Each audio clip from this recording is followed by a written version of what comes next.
Hi there, Taurus. This is my report for you for the week of May the 22nd. This is an exciting week because there's a new moon. So I love it when there's a new moon. I even like the full moons because they like recharge the energy.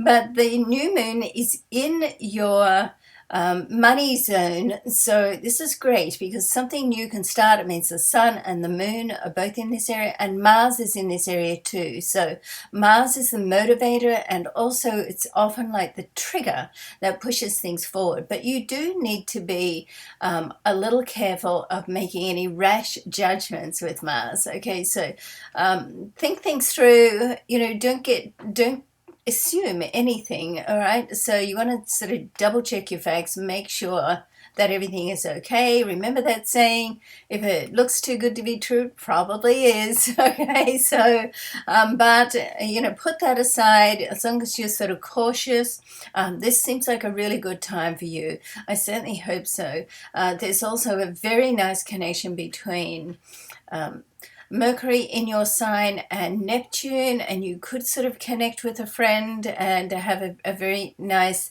discussion or conversation with a friend in that level. Okay, and also it could be somebody from the past as well. Now the other aspect this week I want to talk about is Venus is in the sign before yours. Now, this area of your chart is very much about imagination. It's very much about intuition and having faith in your own intuitive, energetic self, and open up to perhaps your more psychic self. I mean, we're all psychic. We all have the ability to be psychic. I mean, just some are more natural than others. And, when we work in this field of psychic metaphysics, astrology, then we tend to sort of focus on that and work on it most of our lives. So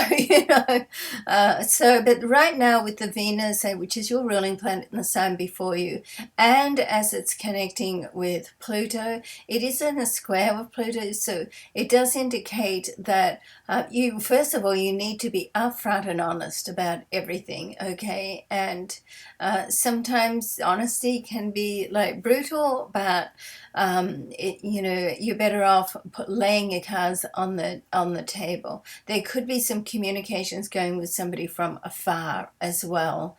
Okay, and you want to sort of put yourself in their shoes and find a compromising point with that. And if you've got anything to do with education, then this really is a time where you can transform, particularly your overview of life, your attitude, which all stems back to how you feel about yourself. So try to capture, pay attention to any limiting negative thoughts that you have about life, but more so about yourself. And this is a time where you can transform them, look at it, discard them, swipe them left, and and replace with something more positive. Okay, all right, so the card I've selected for you this week is the Magician. I'm doing them together this week, both of the readings, because as you can see, I'm not using my green screen. I'm having some technical issues. Been watching me for a while, you'll know how I love that. Anyway, the Magician is a great card. It's one of my favorite cards. You see, like on the top, it's like the 8 turned sideways, so it's the card of eternity, and it sort of says that you have everything that you need to make your life work. Okay, sometimes what you need to do is figure out what it is you want for yourself. Then you can set a plan in place and go after it. Okay, all right, love and luck to you. Have a great week. See you next week.